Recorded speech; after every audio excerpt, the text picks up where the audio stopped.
There are other stories that attracted my attention that have nothing to do with the election that I think are worth talking about to show you the craziness of our society today.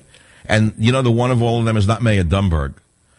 The bottom of my website, michaelsavage.com, there's a story that really drove me crazy.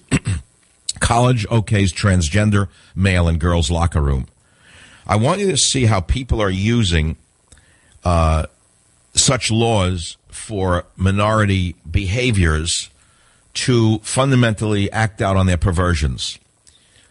This is an individual, a grown man, a 45-year-old male student who dresses as a woman and goes by the name Colleen Francis. This man undressed and exposed his male genitalia on several occasions in the presence of young girls who use the college's locker rooms in Washington State.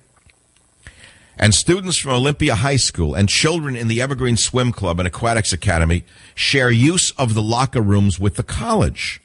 Here's the punchline.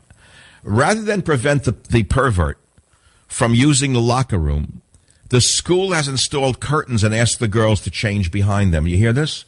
This is the symbol of everything wrong with our society. It's the reversal of every reality that you've ever known. So they've turned the girls now into the problem, not the pervert. So people are saying little girls should not be exposed to naked men, period. A college's notions about non-discrimination don't change that. The idea that the college and the local DA will not act to protect young girls is appalling, wrote a parent. What Americans are seeing here is the poisoned fruit of so-called non-discrimination laws and policies. Placing this man's proclivities ahead of protecting little girls is beyond unacceptable. That's exactly right. So here's a guy who dresses as a woman. He's 45 years old. He goes into a girl's locker room. He strips naked and lays down on a bench there and makes believe he's a woman. And they can't do anything to him because of the straitjacket of non-discrimination policies. You hear this? This is the world that we live in. This is the world we live in. Did you ever notice how certain behaviors are described as inappropriate, but this is not considered inappropriate behavior? What I don't understand is why the swim club hasn't built a new pool specially for him. You know, I don't know why they wouldn't build a special pool for this special person. After all, I mean, he's a special man.